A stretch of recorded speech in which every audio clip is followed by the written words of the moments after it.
Hello friends, કેમ છો બધા? મજામાં? ઘણો સારો તમારો રિસ્પોન્સ મળ્યો છે મારી યુટ્યુબ ચેનલ પર અને મારો આ જે પ્રયાસ છે ને હું ધીમે ધીમે આગળ વધારવાનો છું. તમારો બધાનો પ્રેમ આ રીતે મને મળતો રહે એવી મારી અભિલાષા છે. મિત્રો, આજના વિડીયોની અંદર આપણે ખૂણાઓ અને તેના પ્રકાર વિશે અભ્યાસ કરવાના છીએ. આ જે ટોપિક છે એ 5મા ધોરણથી શરૂઆત થાય છે અને આગળના ઘણા ધોરણો સુધી આનો આપણે અભ્યાસ કરવાનો હોય છે. બહુ સરસ મજાનો ટોપિક છે અને આ ટોપિક આજે આપણે સમજવાના છીએ. મિત્રો, પહેલા તો આપણે સમજવાનું કે ખૂણો કોને કહેવાય. મિત્રો, ખૂણો એટલે કે કોઈ બે રેખાઓ કોઈ એક બિંદુ ઉપર એકબીજાને સ્પર્શે છે. કોઈ બે રેખાઓ કોઈ એક બિંદુ ઉપર એકબીજાને સ્પર્શે છે અને આ રીતનો આકાર બનાવે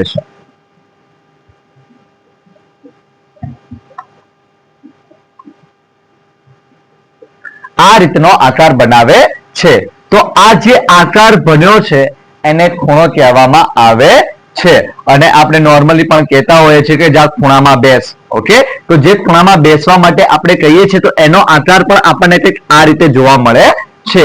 તો આ રીતના જે આકારો આપણને જોવા મળે છે, આ દરેક આકારોને આપણે ખૂણો કહીએ છીએ. તો આજે આપણે આ ખૂણાઓ અને તેના પ્રકારો વિશે અભ્યાસ કરવાના છીએ. મિત્રો, ખૂણો કોને કહેવાય છે એ તો આપણને સમજ પડી. હવે આપણે એના પ્રકારો વિશે અભ્યાસ કરવાના છીએ. મિત્રો, ખૂણાના ટોટલ 5 પ્રકાર છે. તેના 5 પ્રકાર છે. આપણે એક એક કરીને સમજીએ. મિત્રો, જે પહેલો પ્રકાર છે એને કાટકોણ કહેવામાં આવે છે.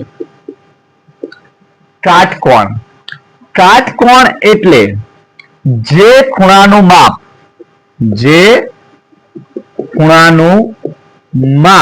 90 અંશ અથવા તો 90 ડિગ્રી હોય. આ જે સાઇન છે એને આપણે અંશ અથવા તો ડિગ્રી તરીકે ઉચ્ચારણ કરીએ છીએ. જે ખૂણાનું માપ 90 ડિગ્રી હોય તેને કાટકોણ કહેવામાં આવે છે.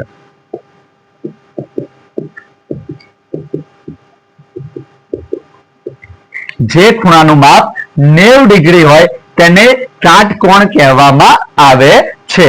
મિત્રો, કોણ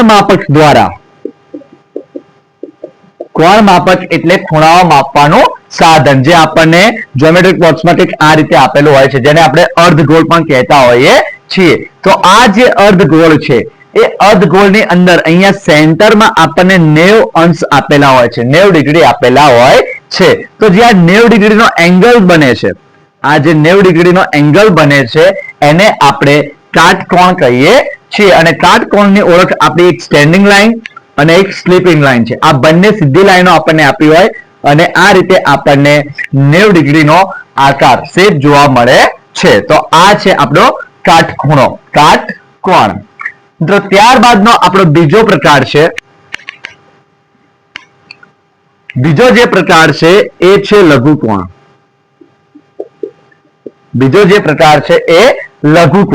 મિત્રો, લઘુકોણ એટલે જે ખૂણાઓનું માપ 90 ડિગ્રી કરતા ઓછું હોય તેવા ખૂણાઓને લઘુકોણ કહેવામાં આવે છે. જે ખૂણાઓનું માપ 90 ડિગ્રી કરતા ઓછું હોય તેવા ખૂણાઓને લઘુકોણ કહેવામાં આવે છે. 90 ડિગ્રી એટલે કે 89, બરોબર, 89 થી લઈને 0 સુધી, અને આમ કહેવું હોય તો 0 થી લઈને 89 સુધીના જે ખૂણાઓ છે, 0 થી લઈને 89 સુધીના જે ખૂણાઓ છે એ દરેક ખૂણાઓને આપણે લઘુકોણ તરીકે ઓળખીએ છીએ. એમાં જુદા જુદા અંશ આવતા હોય છે, જેમ કે આપણને 65 નો ખૂણો જોવા મળે જે આપણા 90 થી ઓછા છે, 72 નો ખૂણો જોવા મળે જે 90 થી ઓછા છે, 62 નો ખૂણો જોવા મળે જે 90 થી ઓછા છે, 10 નો એંગલ જોવા મળે, 10 નો ખૂણો જોવા મળે જે 90 થી ઓછા છે. તો જે 90 થી ઓછા માપના ઓછી ડિગ્રીના ખૂણાઓ હોય છે એને લઘુકોણ કહેવામાં આવે છે. કાટકોણ એટલે શું? તો 90 અંશનો એક્ઝેક્ટ 90 અંશનો જે ખૂણો હોય છે એને કાટકોણ કહેવામાં આવે છે. લઘુકોણ એટલે શું? જે 90 અંશ કરતા ઓછા માપના ખૂણા છે એને લઘુકોણ કહેવામાં આવે છે. ત્યારબાદ આવે છે ગુરુકોણ.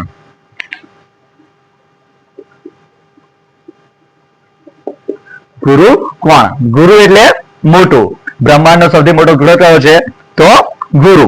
ઓકે, આપણા સંસારની અંદર જેને સૌથી ઊંચું સ્થાન આપવામાં આવે છે એ કોણ છે? તો કે ગુરુ. અહીંયા પણ ગુરુ કોણ આપણને આપેલો છે. ગુરુ એટલે મોટું, એટલે કે મોટા ખૂણા. કોના કરતા મોટા ખૂણા? તો 90 ડિગ્રી કરતા, 90 અંશ કરતા મોટા ખૂણા. 90 જે ખૂણાનું માપ, જે ખૂણાનું માપ 90 ડિગ્રી કરતા વધારે હોય, એટલે કે 91 થી લઈને 91 ડિગ્રી થી લઈને 180 અથવા તો 179 સુધીના જે આપણને ખૂણાઓ જોવા મળે છે એ દરેક ખૂણાઓને આપણે ગુરુકોણ કહીએ છીએ. એટલે કે અહીંયા 90 અંશ કરતા જે વધારે માપના ખૂણાઓ છે, 90 અંશ કરતા ઓછા હોય તો લઘુકોણ કહેવામાં આવે. 90 અંશ કરતા 90 ડિગ્રી કરતા જે વધારે માપના ખૂણાઓ છે, જેમ કે 91 થી શરૂઆત કરીને આપણે 180 સુધીના ખૂણાઓ જોઈએ તો આ દરેક ખૂણાઓને આપણે ગુરુકોણ કહેવામાં આવે છે. અહીંયા આપણે ઓબ્લિકમાં લખી શકીએ છીએ 179, 179 પણ કરી શકીએ છીએ. કેમ? એ આગળના ખૂણા દ્વારા આપણે સમજીશું. મિત્રો, આ ત્રણ ખૂણાની સમજ ફરી એકવાર જોઈ લે. કાટકોણ એટલે 90 અંશનો ખૂણો, જે ખૂણાનું માપ એક્ઝેક્ટ 90 અંશ હોય એને કાટકોણ કહેવામાં આવે છે. લઘુકોણ, જે ખૂણાનું માપ 90 અંશ કરતા ઓછું હોય તેને લઘુકોણ કહેવામાં આવે છે. ગુરુકોણ, જે ખૂણાનું માપ 90 ડિગ્રી કરતા 90 અંશ કરતા વધારે હોય તેને ગુરુકોણ કહેવામાં આવે છે. હવે આપણી પાસે બીજા બે ખૂણાઓ છે. બે પ્રકારના બીજા ખૂણાઓ આપણને જોવા મળે છે.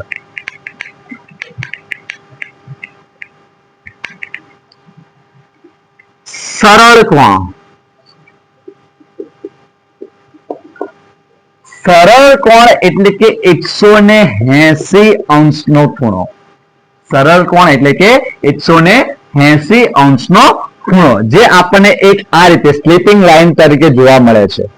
એક સ્લીપિંગ લાઈન તરીકે આપણને જોવા મળે છે. તો આ મિત્રો થઈ ગયો આપણે 180 અંશનો ખૂણો. એટલે કે જે ખૂણાનું માપ 180 ડિગ્રી હોય, 180 અંશ હોય તે ખૂણાને સરળ કોણ કહેવામાં આવે છે. સરળ કોણમાં આપણને એક સીધી સ્લીપિંગ લાઈન જોવા મળે છે. ત્યારબાદ આપણો નેક્સ્ટ જે ખૂણો છે એ છે પ્રતિબિંબિત કોણ. પ્રતિબિંબ કોણ પણ કહેવાય છે, પ્રતિબિંબિત કોણ પણ કહેવામાં આવે છે. મિત્રો, આ જે છે આપણે અત્યાર સુધીના જે ખૂણાઓ જોયા કે લઘુકોણ, તો એની અંદર જે ખૂણાની નિશાની છે એ અંદર આવે છે. ગુરુકોણ, તો એની અંદર જે ખૂણાની નિશાની છે એ અંદર આવે છે. પણ જે પ્રતિબિંબિત કોણ છે એમાં સાવ ઉલટું હોય છે. જો આપણે એને વ્યાખ્યાયિત કરવો હોય તો આ રીતે આપણે એને વ્યાખ્યાયિત કરી શકીએ છીએ કે 180 અંશ કરતા વધારે માપના જે ખૂણાઓ છે તેને પ્રતિબિંબિત કોણ કહેવામાં આવે છે. જે ખૂણાઓનું માપ 180 કરતા વધારે હોય છે તેવા દરેક ખૂણાઓને આપણે પ્રતિબિંબિત કોણ તરીકે ઓળખીએ છીએ. એટલે કે 185 અંશ, 190 અંશ, 200 અંશ, આ જે ખૂણાઓ છે, આ જે ખૂણાઓ છે એ ખૂણાઓને આપણે પ્રતિબિંબિત કોણ તરીકે ઓળખીએ છીએ. હવે આવા ખૂણાઓની ઓળખ કરવી હોય તો એની અંદર જે આપણે ખૂણાની નિશાની છે એ આ રીતે બહાર આવશે. આપણે કોઈ એંગલ દોર્યો છે, આ એંગલ, તો આ એંગલની અંદર જે આપણે ખૂણાની નિશાની કરીએ છીએ એ આપણને બહારની તરફ જોવા મળે છે. આ મિત્રોમાં આ વિડીયોની અંદર આપણે પ્રતિબિંબિત કોણ માટે માત્ર આટલી જ માહિતી મેળવીશું. સ્પેશિયલી આ પ્રતિબિંબિત કોણ માટે હું એક અલગથી વિડીયો તમને બનાવીશ જેમાં એની પૂરેપૂરી સમજૂતી તમને આપવામાં આવશે. તો મિત્રો, આજના વિડીયોની અંદર ખૂણાઓ અને તેના પ્રકારો વિશે આપણે અભ્યાસ કર્યો. 5 પ્રકાર છે. કાટકોણ, 90 અંશનો ખૂણો એટલે કાટકોણ. લઘુકોણ 90 અંશથી ઓછો, જે ખૂણાઓનું માપ 90 થી ઓછા હોય એ દરેક ખૂણાઓને લઘુકોણ કહેવામાં આવે છે. ગુરુકોણ એટલે 90 અંશથી વધારે માપના ખૂણાઓને ગુરુકોણ કહેવામાં આવે છે. સરળ કોણ એટલે 180 અંશનો ખૂણો અને પ્રતિબિંબિત કોણ એટલે કે 180 અંશ કરતા વધારે મોટા જે ખૂણાઓ છે એને પ્રતિબિંબિત કોણ કહેવામાં આવે છે.